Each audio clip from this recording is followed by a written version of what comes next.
Hello, this is Enjoy It While It Lasts, and I'm your host, Herman Faust.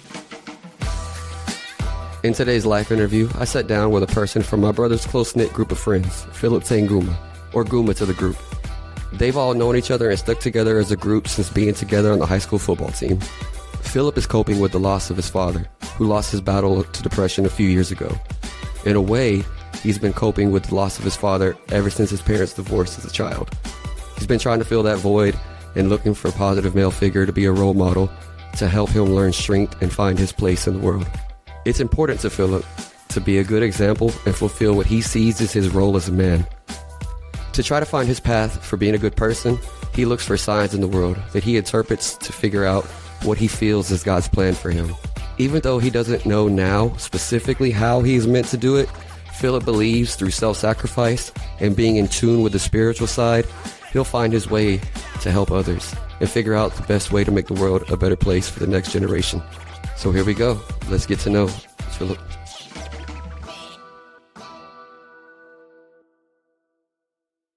All right, we are here today with Phillip Tanguma, a good friend of mine. How you doing? Good. How you doing? We are here to talk all about you, as you know.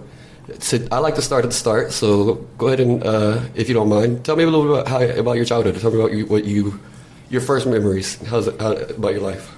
All right. First memories of my childhood. Growing up, I grew up in the country, so we lived in like a single wide trailer. Me and my sister and my dad, and then from there it was just growing up, good life, land, played outside all the time, and later on in life, when my dad left, I was probably about 7 or 8. And then from there, it was just weird having like to acclimate to just being my mom there instead of my dad being always there. Mm-hmm. So with that, it was, learning by other people that were around when my dad wasn't. So I pulled from sports mostly, played a lot of sports. So you're, before he left, your dad was pretty involved there daily with you? Like he wasn't a dad that was living there but was absent still? Yeah, no, he taught us a lot, and he always, wanted us like to be better. So he was a good father, and he taught us pretty much everything we need to know. And then you say he left, but then you didn't. Did he stop coming around at that point? It was so at the beginning. It was so we loved watching football together. So it was like Monday Night Football. He was living at my grandma's house, which was a little further north, maybe about like 10, 13 minutes away. So he would pick me up like on Mondays just to watch Monday Night Football. Just a cool thing that father-son did. And then after that, after he moved to Dallas. And so after that, it was like we didn't see him as much as we normally did. So it was, the involvement was less. I guess when you say it, so the involvement was less, I'm going to assume here it went like to an extreme less. At a point, yes, it did. Do you feel like, I guess it also sounded, you said you looked to learn from other people? Yeah. Did you have anybody else in your family specifically, or was it just was there anybody specific for you to that you looked to, or was it just any older male? It was any older male, but at that point, like, I was so involved in sports that my mom, she had to work a full-time job, so she was unable to take us to practices and stuff like that. Even when we had games and she had to work, like, I would have to go spend the night with my coach. So it was like a group of people that helped me become who I am. Like, coaches took me in as their own child, and taught me things. And so I got, I learned a lot through other people, other men. What sports did you play growing up? I played pretty much everything. I played football, basketball, baseball, track. When you say you learned how to be who you are from these people, tell me a little bit more about that. Like, what do you feel like you got? What was ingrained in you? The biggest thing from my childhood, just from having help from the community, basically, I learned that these people in your life, like, just randomly appeared to give a helping hand. That was something that was instilled in me, and that made me who I am in that aspect of wanting the betterment of everybody else besides me. Okay, so, how do you feel like do you feel like you do that, you carry that on to this day? What do you how do you feel like you live your life that showcases that? Just by sacrificing, like basically, like if I'm able to help somebody, then I'll be a helping hand, and I'll do whatever they need help with if I feel that that's what I'm supposed to do. Tell me a little bit about. So you said that your mom was working a lot. Like, she had this. She was supporting you, and it was you and your sister. Yeah, at this time it was me and my sister. We were still maybe about until we were up to about 10 or 11. And how old is your sister compared to you? She's a year older. A year older. Okay. So it was the two of y'all at home alone a lot, or did y'all have babysitters, or what was your situation like a lot? Until we were able to be alone, we had neighbors like across the street and the neighbor to our right. We basically all grew up together. So like they were my mom's friends and everybody knew everybody. So it was like if we were left at home, they would know like to keep an eye out or whatever. Okay. I guess did you and your sister ever? It's funny because like I was also left alone. Like as a child, people our age, a lot of us were left alone. Yeah. But I can't imagine like my kids leaving them at that age. Because I think about too, like myself as a kid, what I did. You and your sister ever do anything dumb or mess up the house? Or yeah, for sure. We lit the backyard on fire a couple times. And wait, you lit the backyard on fire, and it was more than once. Yeah. What was that about? So the first time we had like this clubhouse in the back. We had these big old huge like pine trees. And so we had a boys' clubhouse and a girls' clubhouse, and we had all these friends that would always come over to play, and we weren't allowed to play until my mom got there, which we were at home for maybe about like an hour and a half, tops, 2 hours, until she got home from work. But at that time, we'd get home, we'd eat, and our friends would already show up, so we would go and adventure. And so the first time when we lit the yard on fire, we were making like a little fire, and the grass was pretty tall and dry. So it just spread. And so we were running around like little rascals with like 5-gallon buckets of water because the water hose didn't reach, trying to put it out. So that was fun. How did that get settled at the end though? How did y'all get it? We basically had like towels and stuff and just smothered it, put it out before it lit anything else on fire. Y'all burned down the towels too. And then you didn't learn though. You started another fire. You didn't think. The second time, were you trying to start this fire again? Well, the second time I wasn't involved in it, so I didn't like have a play in it. I was watching my stepbrother. This was when we got a little older, and then my mom met my stepdad, and then my stepbrother, he was living with us. My stepbrother and my stepsister, and we had a neighbor named James, and my stepbrother and James, they were playing next to this old car, and they lit a fire. And the whole car went up in flames. Yeah. Okay. Wow. What were they doing? Because you don't even know you weren't there. I don't know. I feel like you have to go like for the gas tank or something and get that to. I don't know what they were thinking. So you how old were you when your stepdad came? I was about, I think 11. Okay. And he had how many step siblings? 4. 4. Okay. Are you in the middle? Are they older, younger? 2 were older and 2 were younger. Okay, so you kind of both you had to deal with. Yeah. What was that like at that age? Then now all of a sudden having a joined family. Yeah, it was hectic because we only had 2 rooms, and at that time our room was falling apart, so it was like not livable. We weren't sleeping in that room. We just had that door closed and just a lot of junk in there. And so at this time, like it was all of us kids, 6 of us, were sleeping in the living room, and my mom and Alfredo, my stepdad, were in the bedroom. My mom had a little Camaro, and so when we would go places to go out to eat or something, we would all pile in the Camaro. Like, so that's like, you know, how small Camaros are. Yeah. So we would be like in the trunk part, the hatch part, and we would go out to eat or whatever. But it was totally different. Did you get along with them? Yeah, for the most part. At the beginning, it was my stepbrother. He was a year older, so I guess he thought like he was like, you know, bigger, stronger, wanted to be the tougher guy. But like he would always like, try to pick on me, but at the end of the day, I carried my own, and so he was just like, kind of stood back. It's like you kind of had earned each other's respect almost. Yeah, I would get in trouble a lot because like we would be like playing football or something, and I'd tackle him too hard, and his dad would get mad because he'd be crying, and I would get punished for it. But stuff like that. Do you feel like you got the short end of the stick like that? No, not really. I guess Okay. the biggest thing I took from that was, why are you telling me anything? You're not my dad. So that was the biggest thing that I had, the biggest problem I had. Did you have? How was your relationship with him overall? Growing up, it wasn't good. It was just basically like, you can't tell me anything. You're not my father. At that age, at that understanding of who I was, and at that point, it was like, I don't respect you unless you respect me. So.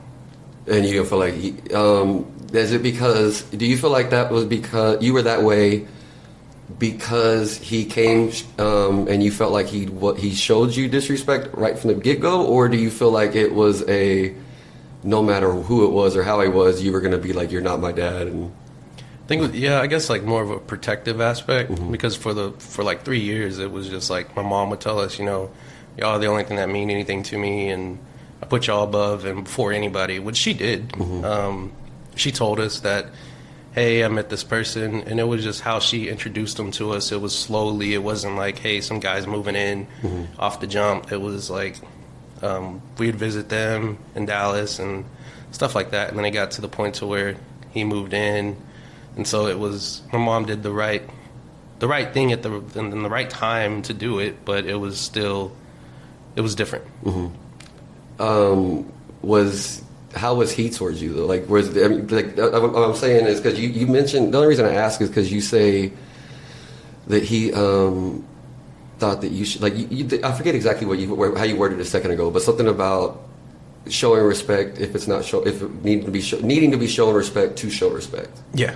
So I guess how was his? Do you feel like he came in like trying to be overly bossy, or what was it that gave you? Because you said also the way that she introduced him to you. You said it was right, but it also sounds like you were kind of off put right from the beginning. Like, well, I guess. Basically, elaborate, right? Yeah. I'm gonna. That's cool. Yeah. So basically, like, looking at it, like, as of now being 32 years old, and understanding the things that I understand now, and looking back at it, I saw where this person was at that time with his age compared to where I am at my age, and looking at it in the aspect of what is a man. And if you don't understand how to be a father, you don't understand how to be a role model or somebody that wants better for the children that are around you, you're going to be unable to teach them and guide them in the right way. So at that point in time, this man didn't understand that.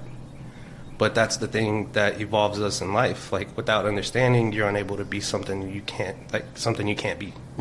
So when I say that, it was like my father understood how to be a father. Stepdad didn't understand it at that time.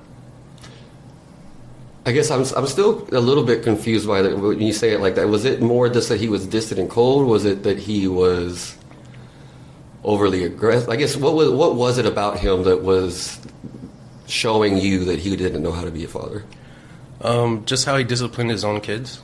Like, just focused more on the physical aspect of like beatings and stuff like that. It wasn't something that benefited the children. It was all punishment based, not teaching based. Yeah. So like with me and my mother, when we would get in trouble, she would spank us, you know what I mean? Hands down, I've been whooped, I've been hit with switches, I've got backhanded or whatever, but she would, put us in the corner, and we would have to stare at the corner for a long time. And at the end of it, we were crying, we don't want to be in there, just like any regular children.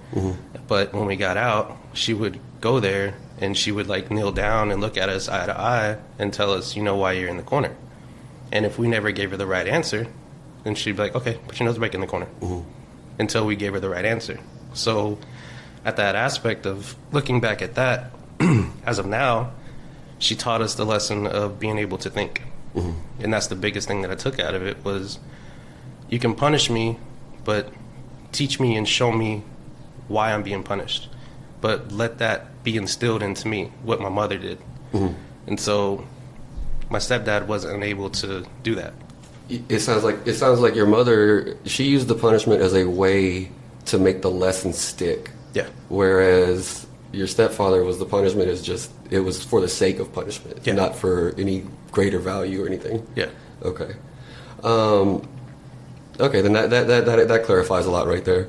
So then, all right, you said that they came in whenever you were about 11. That's when they moved in with you. So then after the initial getting over it, getting used to your new siblings and adjusting to it, do you feel like your step siblings and you have y'all grown? Did y'all grow closer? And as you became a teenager and as you became a young adult, has y'all's relationship evolved to anything closer than what it was, or how is it now? Yeah. So like my brother Balon, he was in my same grade as me. He was a year older, but like at that, like when we went to school together and stuff, like he would get into trouble and people would want to fight him and stuff, so I always had his back, right? So he was like, okay, I'm gonna go pick on everybody, but I know somebody has my back. So in that aspect, we've always been there for one another. Even growing up, it's like, if you need help, like, I'm here, I'll help you. And that's how we were all, the siblings were with one another, but mostly with my brother Balon. Is he the one you're closest to out of your siblings? Yeah, because he was like my age. Okay, so then just naturally y'all became best friends by closeness of age, basically. And what's currently you still that close with him? Yeah, well, we still talk and stuff like that. Frequently, or? Yeah, frequently. Okay. What about the other siblings? They're younger. Everybody at this point is just like, living their lives and going through the things that they're going through. Sure. So it's, the closeness comes in when we ever hear from them, we still treat them as like, brothers and sisters. Yeah, it's like whenever you get together. How often when's the last time y'all have all gotten together? Or has there been a time where the whole sibling group has got together? It's been a while. Long time. Years? Years, probably about like 6 years, 7 years. Okay. And how old are the youngest? They're about, I guess. Isaac's the youngest. He's probably about 26. Basically, so around the time, ever since everybody became adults, basically, then y'all haven't really all gotten together. No, because everybody deals with their own vices. Yeah. So, what vices in life do you feel like you've had to fight? Me, more or less, the biggest one was alcohol. That's the biggest thing that's been detrimental to me in so many ways. Learning how to overcome it, learning how to, learning why and how. That was such a big thing for me, was simply just because of the patterns, like the patterns in life that was introduced to me at a young age, and then seeing it everywhere, like through my mother, my dad, everybody. Just seeing everybody consuming alcohol? Yeah. It's like a culture thing, sure. Basically. Oh, yeah, absolutely. You're bombarded by it. Yeah. So is that part of, you think, is that kind of saying like your why was almost just, you took it for granted, it's just the thing you do? Basically, it was like instilled in me. Do you still consider your relationship with alcohol a struggle?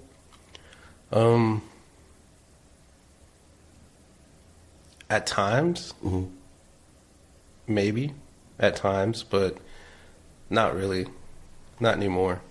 When you say at times it's a problem, when it does become a problem, how does that look for you? Well, when I say at times, it's like, so if I am drinking and I'm having a good time with, my family or whoever I'm drinking around, and say I drink too much, but I don't do anything stupid, right? So I already beat that part. But when I say at times, it's like when I wake up the next morning, I beat myself up more so of doing anything foolish, because that's not who I want to be. because it takes so much out of me and it takes me from what I'm doing in life. So I guess the struggle is still that control of finding the line of when you're having fun, where the line of not getting like blackout, I guess. Well, at that point, it's just a choice. It's like, you know, we're all drinking to get shit faced, and hey, I'm there with you. I'll go down the road with you. I guess I want to circle back and ask, because I haven't really asked much about your social life. I know that you were in sports a lot, and I know that for a lot of people that can help make it easy to make friends. Was that the case for you? Yeah. It was pretty much easy to meet everybody in that way.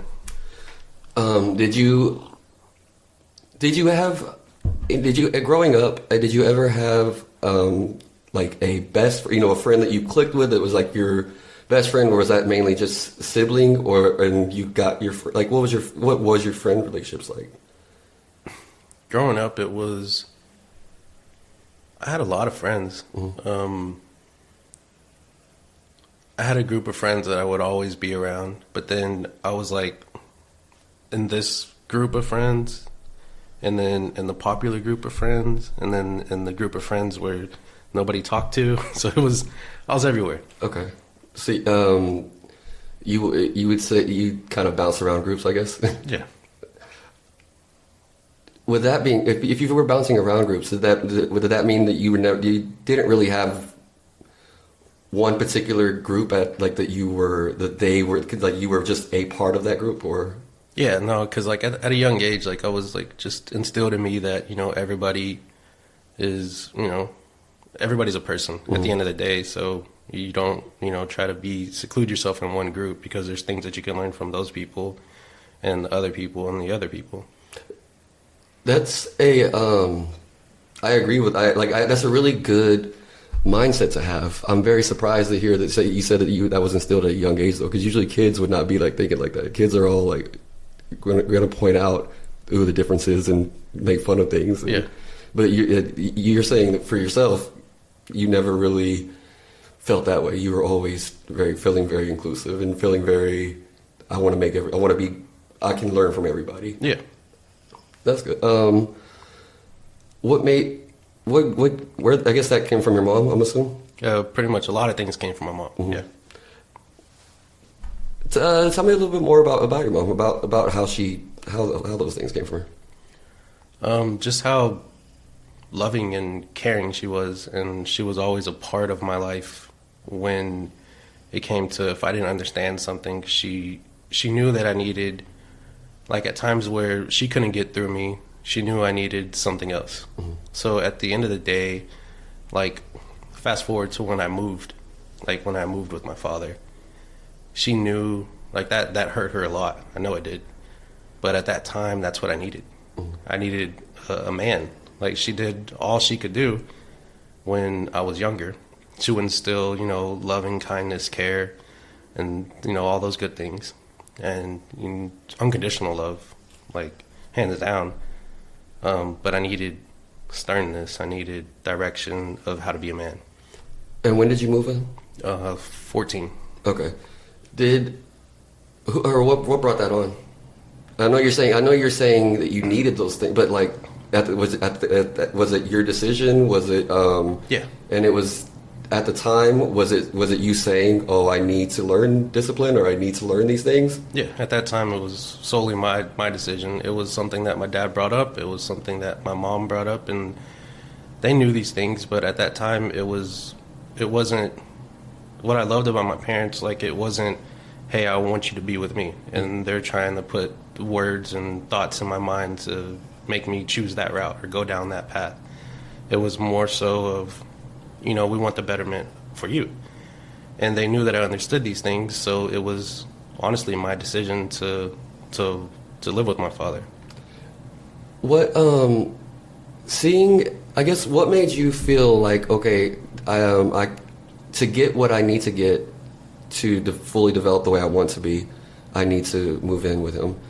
I'm a little bit surprised to hear that you made that decision if I also consider the fact that you say that after he left, there was a gap of him being gone for a while.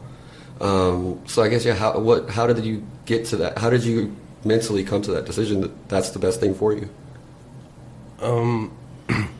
So like when I was living with my mom, like every sports, every game, everything, my dad was always there. Mm-hmm. He was always there as much as he could, because at that point he was already married, and the wife that he had 3 children of her own. Mm-hmm. So I had 3 older brothers mm-hmm. from his side, or 2 older and 1 younger. But it kind of felt like he wasn't there for me in that way. Like he was more there for them because they lived with him. Mm-hmm. And so I was like, oh, well, you're always there for them. You know what I mean? At that point in time, I'm like, well, I wanted more. Mm-hmm. I wanted more of him, which I didn't understand at that point because he lived so far away. But he was always there, always. Like every weekend, every other Wednesday, he would still show up, and we would go do play baseball, and he would bring a pizza, and we would just sit on the tailgate of his truck, eat the pizza, and play baseball and do fun things. Mm-hmm. I can tell that there was a hole there from the time when he left. Obviously, you talked about trying to fill that hole with looking towards other people. Yeah. And maybe I guess that sounds like at that age, whether you knew that you were doing it or not, you were going to him for that purpose too. Yeah. Like, hey, you've caused this void, you fill this void type. Exactly. And how was your time with him when you moved back? It was great. It was being able to see a different side of him that I didn't know, because during that time, like he's always been a man that tried to better himself, mm-hmm. because he knew that nothing around him could be better if it wasn't better within him. And these are things that I picked up later on in life. Mm-hmm. But he was always a great role model in that aspect of teaching me things without even telling me. That was the biggest thing between me and my father, was he never really, it wasn't as intimate, like different intimacy levels as my mother. My mother would talk to me and stuff like that, but my dad was more of, I'm going to do this, I'm going to be about action, and either you pick it up or you don't. Mm-hmm. And that's what I miss the most, like just living with him. It was like at that point, like he was going to church all the time. So the only reason I know God or anything like that was because of my dad. Mm-hmm. Being placed in that atmosphere and with that understanding and stuff like that. Is religion a big part of your life now? I wouldn't say religion, but yeah, God is like first and foremost, like in everything that I do. Whenever you say not religion but God, what do you mean by that? So, growing up in a church, I've never been the type of person, even at a young age, to where things are going around you, and people are like, give your life to God and go and ask for forgiveness. Go to the altar. When the altar call like came on and stuff, I didn't follow the crowd. I wasn't like, okay, I'm gonna go do this just to be seen. Mm-hmm. I was like, I know it's real, because it's just something in me knew it was real. I didn't want to go if it wasn't for me. And I've been like that my whole life. Like, if it's not for me, I'm not going to go. And that was my conversation with God. Like, if it's not me, I don't want it. I'm going to go live my life. And if it's for me, then pull me. Like, show me that it's for me. How do you feel like you have been shown things in the past? Like what's you have an example, or do you have like anything you can? A lot of ways, a whole lot.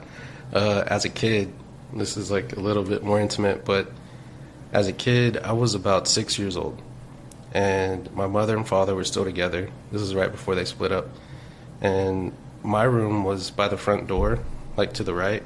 Me and my sister had a bunk bed, and my dad and my mom's room were over here, and the back door is right there by their room.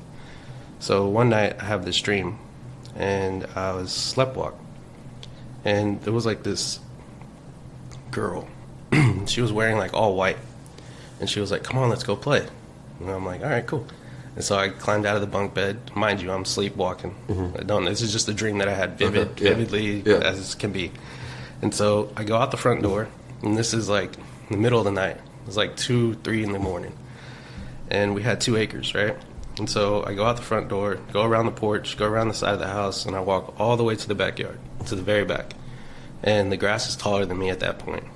And we're playing, and then I wake up, and I just see a full moon.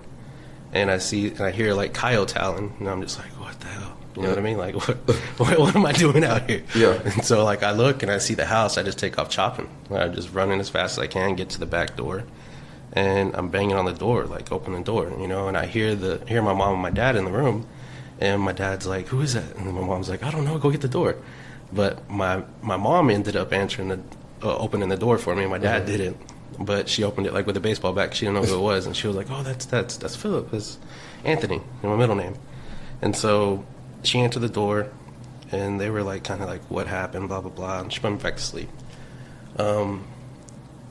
Later on in life, when I look back at it, those things happened for a reason. And that reason is only understood in my perspective because of, seeking God and understanding what he was showing me at that point in time. Fast forward to 2 years ago, I was living in Rice. That was south. Mm-hmm. And I, all that happened, lost the house, the girlfriend I was with, the things that I wanted. And at that point, I was like, if it's not you, I don't want it. Mm-hmm. And then when I came back home, when all that happened with my dad, when he passed away, I understood that there's a reason why he didn't answer the door. Because when I got back home, he wasn't going to be there. And that's just a perspective that I have, mm-hmm. that was given to me at a young age to pay attention to.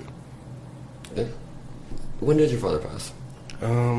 August 9th, 2022. What happened? Things leading up to it, well, for short, he committed suicide, mm-hmm. Shot himself in the head. Things leading up to it, though, it was a battle. He was losing everything. He lost his job. His back was always like a problem for him. Like when he was like 30 something, he had like back surgery. Mm-hmm. And when he got older, he was always a working man. And when he got older, he just couldn't do it anymore. And I guess he was down in the dumps of I don't know what to do. Mm-hmm. And at that time, it was just me and my sister. And we were like, being there for him as much as we could. The house he was living in wasn't up to par. It wasn't, it was something that was like a huge fixer-upper. Mm-hmm. It wasn't even good to even live in that house because of just the mold and just the stuff in the air. It wasn't good health-wise or anything. And he just fell into a huge depression. Mm-hmm. Huge depression. Him being so old school that even if we were telling him, like, okay, look, just get a job like at O'Reilly's or something, you don't have to work. You got money, you can still make it. Yeah. He was like, I don't know how to work computers. And I was like, Dad, they're going to teach you. And at that point, he just didn't know what to do. Mm-hmm. Nothing. And so I was telling him, like, okay, we're about to sell the house. I'll go buy a house for us. You're good. I'll take care of you. Mm-hmm. You're fine. That's how it's supposed to be, right? And just him trying to hold on and fight something that he couldn't fight within himself. That was the biggest downfall of even taking him to the doctor and getting, pills and medicine like everybody's on now. Mm-hmm. That's like a huge thing now. Mental illness, mental health. But he didn't even want to take the pills. We had to like literally sit there and like talk to him for like 3 hours for him to take a pill.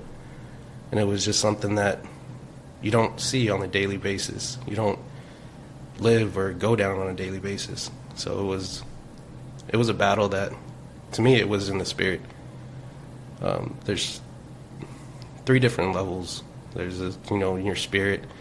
As a person, we live in the spirit, then we live in our soul, then we live in the body. So they're all different, 3 different stages of life, all in one, at the same time.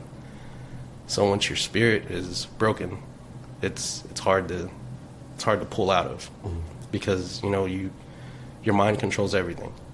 It seems like it's obviously still feels fresh to you. Oh yeah, for sure. Yeah, it's always that was that was the biggest and the hardest thing I ever had to, face or go down. And it was something that shook me to the core, shook me to everything. You know how people say, like, you pray on your knees? That brought me to my face. Like, it brought me down to the lowest part.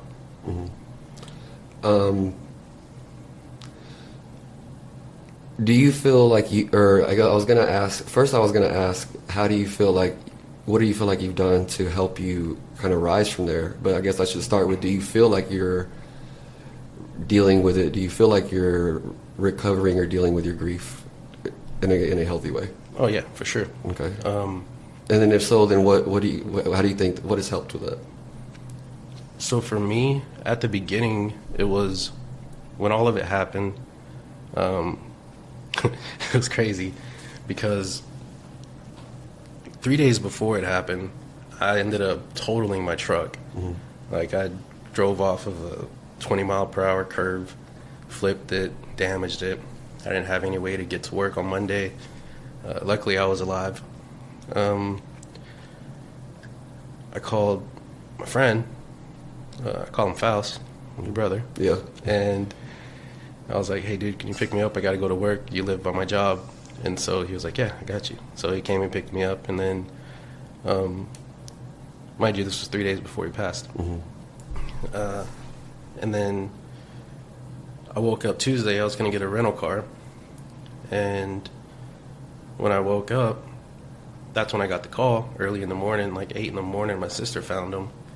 And then I just went to go wake up your brother, drove over there, and, crime scene's there and everything, and we're just, like, across the street. They wouldn't let us go over there or anything. And I'm just sitting there, thinking. And this is another way how I know that, God is a huge part of my life. At that time, I'm sitting there on a rock, and I'm just, like, devastated. Because that's the one thing I've always wanted in my life was my father. And I'm sitting there, and I'm like, God, like, if you're real, like, I need to know. Like, I need you now. Like, you need to give me a sign, show me something right now. Because if you don't, I'm done. Like, there's no will to live anymore. And I was like, I told him straight up, I was like, dude, rain on me. Like, rain on me. Felt the raindrop hit my forehead. And it wasn't even raining. And then automatically, I'm just like, I look down, and I'm just like, wow, okay. And I look to my right, and I just see this bright cardinal just fly right across the road. And mind you, I didn't say this, but before all this happened, praying and everything, and being there for my father, trying to, help out in any way that I could, like, I would see cardinals everywhere. Like, I'm talking about this one stretch, like, at work, I saw at least 14 cardinals within, like, 5 minutes, just flying across from me. Doom, doom, doom, doom, doom. I'm like, what does this mean? What is it? What does this mean? Yeah. I didn't understand it. But I knew God was with me at that point. So I was like, I got to feel this. I can't drink it away. I can't smoke it away. I got to literally feel all of this. And so I didn't drink for a while. I didn't smoke for a while. And I'm talking about, like, cigarettes, because I hate cigarettes, but, still smoke them every now and then. But truly trying to cut that just because of just what it takes out of me for my lungs. But it was, So you think it was important for you to do that, to take that time to just completely sit in it, to process it? Yeah. And that's where I understood the word sink. Or not sink, be still. Because at that point I was seeing that everywhere too. I was seeing that in the Psalms. I don't remember off the top of my head, but be still and know that I am God. So I was seeing that everywhere. And the other thing I was seeing everywhere was in God we trust. And those are things that me and my father would talk about, because he would literally sit there with his head down in the chair and just shake his head and just all day. Couldn't sleep, nothing. He was like, I just don't know. And I was like, Dad, I don't know either. All this is going on in my life. All this is going on in your life. I don't know. But we can't end it with I don't know, because words are power. And so I was seeing in God we trust everywhere. So I was like, all right, Dad, we can say, I don't know, because we don't know. It's a good place to be. But you have to end it with, I trust you, God, regardless. Show me something from this. How can I pull from this lesson? There's got to be something more. Mm-hmm. And so that was the motto that I lived by, still do to this day, because during that process of being still, I understood in Hebrews it means to sink. And in order to sink in something, you have to take it all in, but with a sober mind, and because there's a reason for all of it. Mm-hmm. And that's the only thing that's helped me become who I am. So like for that first year, I literally cut off the world. And I know you hear all these things about people saying, go smoke, don't talk to nobody for 6 months, blah, blah, blah. I didn't see any of that. This was just something that was my perspective that was just true to me. Mm-hmm. I didn't go on social media, nothing. I sat there and I just learned more about God. I just sat there and read the Bible. And what specifically? But okay, so reading a Bible was one. Yeah, and journaling. Okay. Journaling was a huge thing. Okay. And to this day, I still journal. Is that something you just started at that time? Yeah. Okay. Because I would hear all these things like people saying, with mental health and all these things like, journaling is going to help you a lot. But I was never, I've never been a writer. I never journaled. Yeah. But it did help me tremendously. I did all these things before that happened, just because of what I was going through with losing the house, losing everything that I ever wanted. That's your second time referencing that, and we haven't talked about that. So anybody listening here, well, I will be curious what you mean by when you say you've lost the house and you've lost everything. Okay, so I guess gonna have to ask you to tell that story. Yeah, that's fine. At the age of 27, I was finally able to tell the truth. That was a huge thing for me, to be able to tell the truth. About, what do you mean? Just in general. Okay. Like, when it comes to, lying to somebody and, having that person just live with the lie that was detrimental to that person. So if you're controlling somebody else's life by not telling them the truth and giving them a choice to, either stay with you or leave you, then that's detrimental to that person, because everybody's a soul. And at that point, when I was 27, I finally told the truth about, ex-girlfriend that I had, and told her the truth. I cheated on her a long time ago. I ain't perfect. I ain't perfect at all. But it was something that I had to do. And when I did that, I felt a release, like in everything. So I just felt like, wow, like I'm actually truthful for the first time in my life. Mm-hmm. And that's how I wanted to live. And then fast forward, I met this girl, and she was going through things with herself, and she had children. I've never been with anybody that had children. Her children dealt with, depression, anxiety, all kinds of mental illnesses that I pulled from, and I was able to learn something through that point in time that got me to where I am today. Grateful for all of it, and to this day, I still talk to her. We still try to help out as much as I can, just because of, how much the kids mean more than anything. And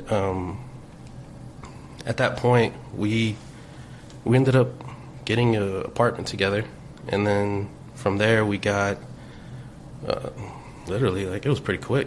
Like in a year, we bought a house, and it was something that they never ever had, from her story.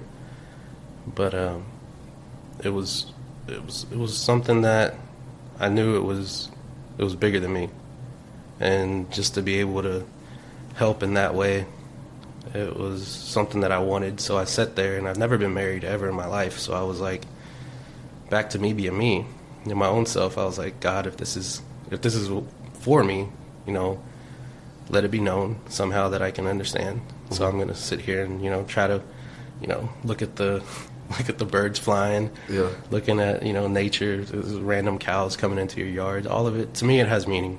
And at that point, everything went into chaos. And she was like, I'm leaving. And I was like, at that point of me searching in my inner man. This was when I was probably about 30. I was like, okay, that's your choice. If that's what you want to do, then that's what you're going to do. I'm not going to beg you or chase you. I can't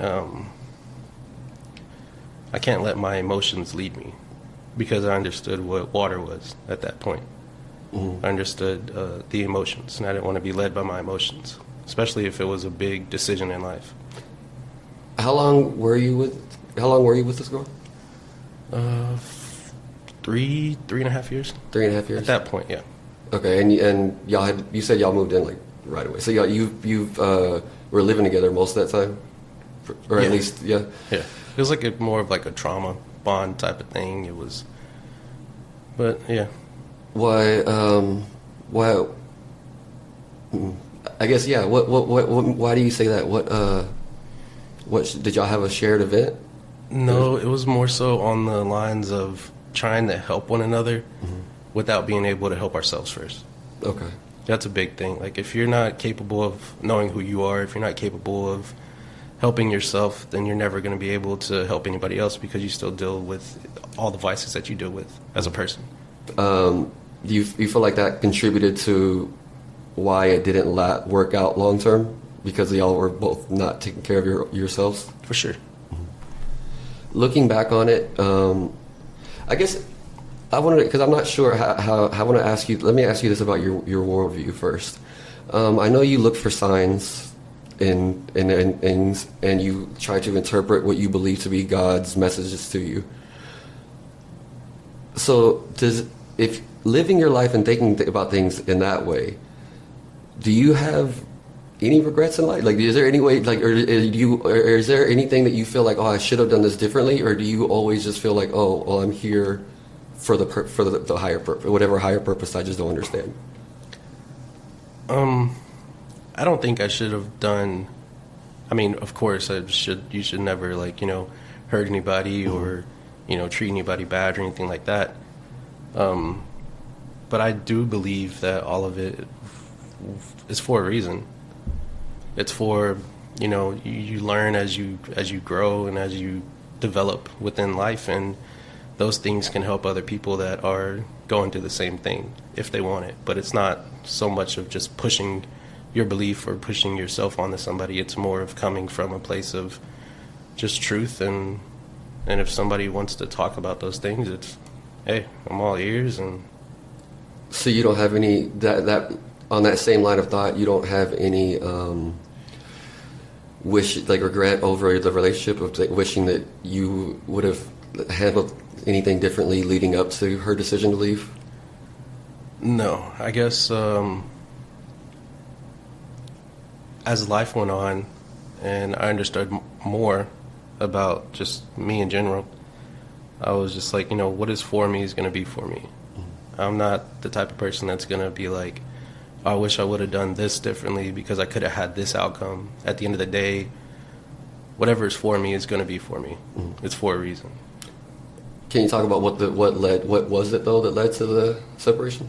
It was just ongoing things, just missed trust. Trust was a big issue. Both ways, or you not trusting her not trusting you, or both? I would say both ways. Okay. Both ways, and trust, and just knowing how to be a man and a woman, basically. Do you feel like that trust was it connected to anything, or was it more related to what you were saying earlier about not taking care of yourself first, and you didn't like that it was just bred from insecurities?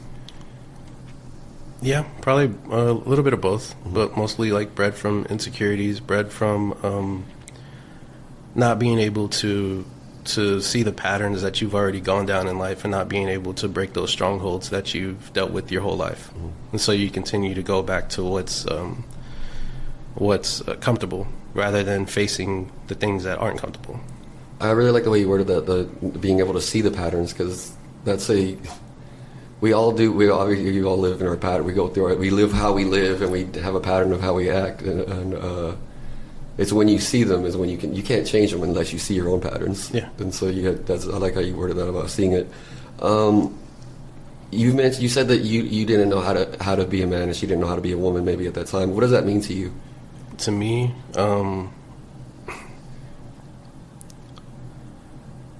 not knowing who I am. That's the biggest thing.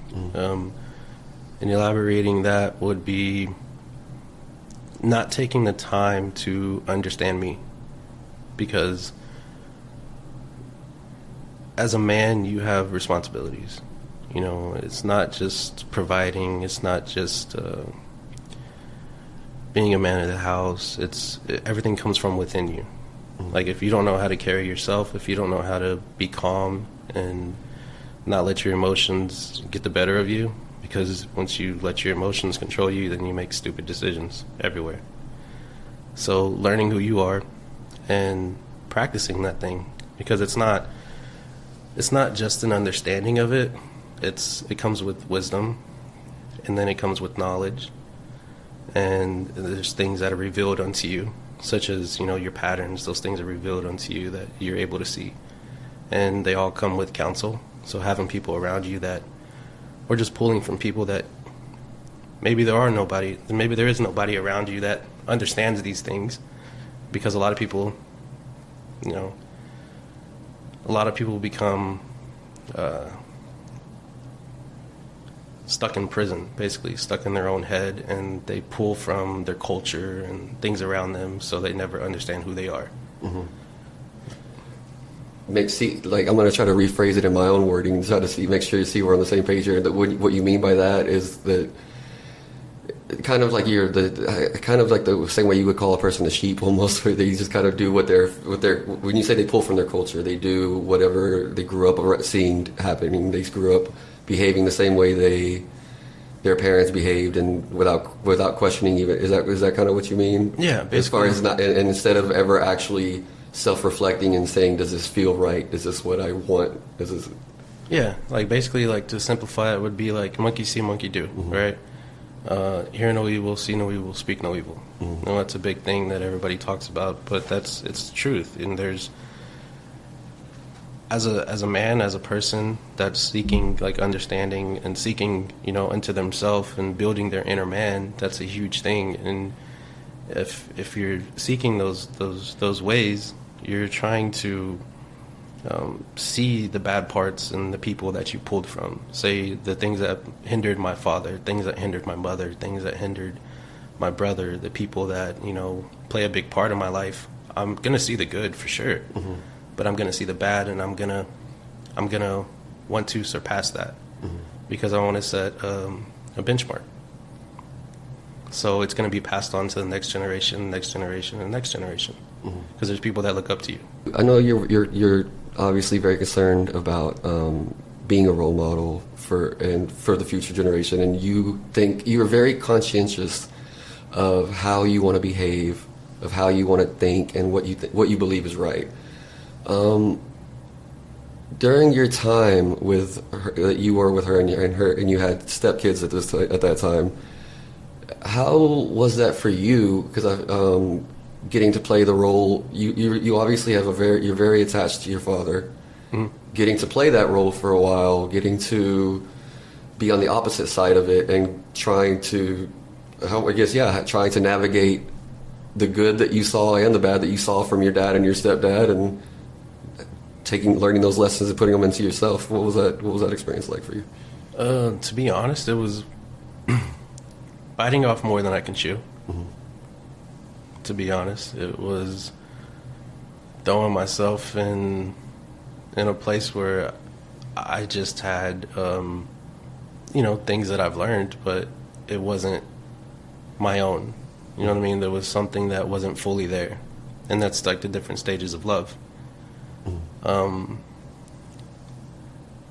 be able to raise a child, you have to have unconditional love.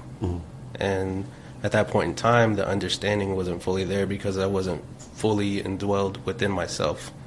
So I didn't know who I was. So I was incapable of being who I am. So was it detrimental? In some ways, yes. In some ways, no. Because there was still things that were instilled in me that I wanted to instill in them. And it was all for the betterment. So it almost sounds like you're saying that there were, like, because you bring up the whole needing to have unconditional love. I'm not going to say that you didn't love these kids or you weren't there for them, but there was just there was there some hesitation, or was it not natural maybe feeling at first, or? I guess most of the hesitation was from, is this going to work or not? Mm-hmm. The simple fact that we weren't married. Mm-hmm. We didn't see eye to eye on a lot of things. So at that point, it was like... That kind of held you back from your relationship with the kids? It held me back a lot because I wasn't able to truly be me and take the lead as a man. So then what was it like? What was y'all's interactions like? Were they with them? Oh, they were good interactions. They were, we played, we just learned new things. Mm-hmm. Okay, so then it was a positive relationship. It's a positive relationship. It's just not maybe as deep as you would have preferred. Oh yeah, for sure. Yeah, is that a fair way to? Yeah. Yeah. Okay. Do you still have a relationship with the kids at all? Every now and then, yes. On like Christmas and stuff, I try to, still go over there because I don't want to like say too much about the kids, but sure, they deal with the same things that I dealt with when it comes to like a father and stuff like that. So it's more of it pulls at my heart in that aspect of me losing my father and them not really having a man in their lives that can teach them, and not more of teaching, but more of just being somebody that is going to help them, being somebody that's going to point them in the right direction and the things that they enjoy and the things that they love. Just having even if it's not somebody trying to teach them, just having a reliable person there, somebody that they know is truly there for them. Yeah. We haven't really talked at all about any about your work life, so I'm gonna pivot a little bit here. Okay. Coming out of when did you? Let me start this here. Did you work at all as a kid? Did you start working? When did you wait until adulthood to start working? What was that like for you?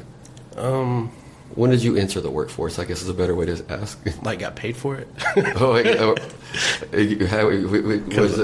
guess if you want to, well, it depends on what you mean. Were your parents having you work? Oh yeah, or? I've always worked. We'd cut grass. I would just do stuff around the house with my dad, and just always helping. Even my stepdad, when he was like laying bricks and stuff, he would take us to work. Paid us a little bit, but it wasn't like a job for me. It was just, hey, you work and you get some money. So okay. But starting off work, I think I started, like, my first job was when I was probably about, 18. Okay. Do you know what that was, your first official job? First official job, I think it was selling knives. Okay. Yeah, with Cutco. So I was doing that for a while. That was pretty cool. Like door to door, or was that? No, it was like, so basically you would meet somebody start off with family, and then they would give you referrals to their friends and stuff like that. So it was like a tree that just branched off. Yeah. What? I guess from there, like where have you spent? Have you bounced around? Have you worked in? I know you didn't stay in sales your whole, like, you didn't make a career in sales. Yeah. Did you have a career path, or have you kind of bounced around? Or? I just kind of bounced around. Mm-hmm. Did that, and then I was like in marketing for a little while. Like, worked at a dental office, and then I worked in some warehouse jobs. Made ice cream. That was fun. That was really fun. I worked for my uncle, remodeling and stuff like that. So I learned a lot. I learned a lot from my uncle, like working for him and living with him, and just everything, being around the man. He was another strong man that I pulled from a lot. He didn't. Who is this? Your mom's brother? Yeah. Okay. Was he was? You said you worked. He gave you a job, obviously. Then, but you say you pulled from him a lot. Yeah. So, I guess how much was he around? How was he? Almost like a secondary father figure, or was he just? What was that like? I guess you could say that, because like at that time, when my dad and I think I was like 17 or 18 when my dad and my stepmom split up. So I was living with, again, your brother, Faust. Mm-hmm. And my uncle just called me out of the blue one day. And he was like, do you want to work? And I'm like, sure, what do you got? And he was like, you learn sales. And I'm like, okay. So I went over there to my grandma's in Frisco, and he didn't teach me sales. He put me to work. He was like, if you want to learn, you got to get out there and work. So I learned a lot of Spanish, working with like all the workers. Like they spoke nothing but Spanish, and I spoke nothing but English. So it was like they would call me Tony, the short for my middle name, and they taught me a whole lot of things. And I learned how to work because my uncle was a man that was like, come on, you got to go. Let's go. Wake up at 5 a.m, put on your boots. Let's go. Got to go to work. Did you ever have like any big, I want to be this like career, or was it always just like you're kind of almost like you were trained to be a laborer? Okay. So when I was working and stuff like that, made good money, like doing that and like, selling here and there. But at the age of 20, I think it was 20 or 21, I think 21 probably, I was sitting there, I had a rental house in McKinney, and I was sitting there one day after work, and I just had a piece of paper, and I drew a Venn diagram, and I'm like, all right, my pros, my cons, and what meets in the middle. That was the first time I was like, what do I really want to do in life? So I came up with basically just helping people. You said you were like 22, 23? I was like 21. Okay. Yeah. And so I was like basically helping people. So what can I do to help people? It came down to like be a fireman, be a police officer. Didn't really want to go into the medical field. So I was like, all right, I'm going to be a cop. So I enrolled myself into Everest College, and I finished that, and I was going to go and work for Duncanville PD. And then that just went downhill. So from there it was, I started working landscaping. Well, before that I was doing landscaping. When you say it went downhill, what did it get anywhere? No. Okay, so you didn't get your foot in the door of the police? No, I was going to, but it didn't happen. What stopped it? I got into an argument with my ex, and she called the cops on me. So it was like domestic violence and interference with a 911 call. So that went out the window, and I just never looked back at it. Could get it like off my record and go down that path, but it was just other things that were planned for me instead of that. So I just took it, ate it, and continued on. And then you said from there you went to landscaping?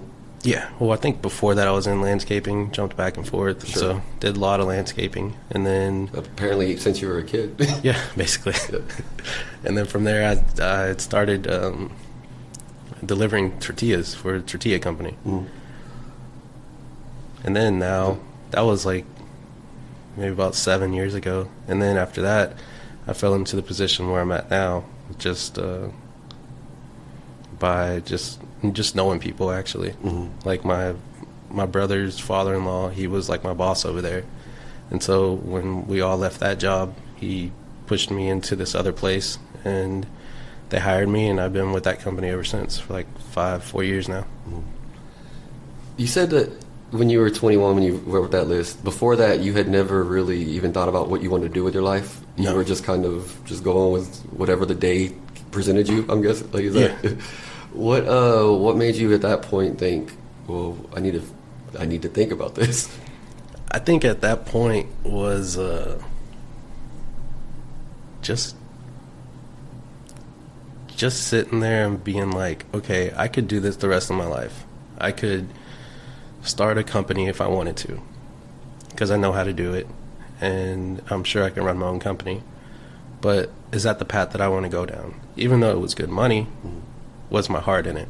And that's just how I thought. I was like, my heart's not in it fully, so that's not for me. And that's why I drew the Venn diagram, to see where my heart was truly at as a person. So nothing triggered it. You just kind of started thinking about it. Yeah. It just just whatever reason, just decided. No idea how that happened, but it happened. I feel like both of those are odd. I feel like it's, in my mind, I feel like it's a little bit odd to be 21 and to not ever have thought about it. But if that is the case, I feel like it's odd that you, for no reason, just to all of a sudden, I should probably think about this. I think most of that was just because of the drinking, like just partying and stuff like that. Like with my uncle, like he had a boat and jet skis, and we were just always on the water, just living life, having fun.